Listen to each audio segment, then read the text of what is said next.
গাজা দখলই ইসরায়েলের প্রধানমন্ত্রী বেনিয়ামিন নেতানিয়াহুর মূল উদ্দেশ্য। দেশটির নিরাপত্তা বিষয়ক মন্ত্রিসভার সিদ্ধান্তে তা আবারও প্রমাণ হলো। সোমবার প্রধানমন্ত্রী নেতানিয়াহু সহ বেশ কয়েকজন মন্ত্রী এই পরিকল্পনার অনুমোদন দেন। এই পরিকল্পনায় গাজা দখল ছাড়াও দখল করা এলাকাগুলো নিজেদের নিয়ন্ত্রণে রাখা এবং গাজার বাসিন্দাদের উপত্যকার দক্ষিণে সরিয়ে নেওয়ার মতো বিষয় রয়েছে।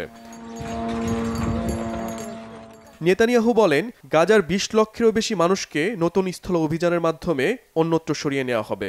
বিশ্লেষকরা বলছেন, ১.৫ বছর ধরে হামাসের বিরুদ্ধে চলা অভিযানের আড়ালে গাজা দখলই ছিল ইসরায়েলের প্রধান এবং একমাত্র পরিকল্পনা। গেল রাতে মন্ত্রিসভায় সিদ্ধান্ত এসেছে, আমরা গাজায় অভিযান জোরদার করার সিদ্ধান্ত নিয়েছি। হামাসের পরাজয় খুব নিকটে। আমাদের নতুন পরিকল্পনা অনুযায়ী গাজায় রিজার্ভ বাহিনী ব্যবহার করব। আমরা সহজে হাল ছেড়ে দেব না। জিম্মিদের ফিরিয়ে নিয়ে আসা আমাদের অন্যতম উদ্দেশ্য। গাজায় তীব্র অভিযান ও হত্যাযজ্ঞ চালানোর মধ্যেই একই দিনে আরও ৩ দেশে হামলা চালিয়েছে দখলদার বাহিনী।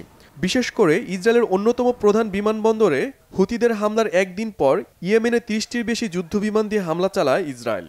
নেতানিয়াহু বাহিনীর প্রতিশোধমূলক এই হামলায় ইয়েমেনের হুদাইদা বন্দর ও এর আশেপাশে ব্যাপক ক্ষতি হয়। আহত হয়েছে অন্তত ২১ জন। ইয়েমেনের পাশাপাশি ইসরায়েলি সেনারা হামলা চালিয়েছে লেবানন ও সিরিয়াতেও। এতে সব মিলিয়ে হতাহতের সংখ্যা ছাড়িয়েছে শতাধিক।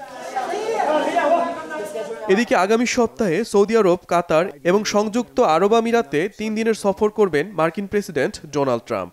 ১৩ থেকে ১৫ই মে পর্যন্ত এই সফরে ট্রাম্প দ্বিপাক্ষিক সম্পর্ক উন্নয়ন এবং বিনিয়োগ সংক্রান্ত বিভিন্ন বিষয়ে সিদ্ধান্ত নেবেন। শহীদ আরাফাত, বাংলাভিশন নিউজ ডেস্ক।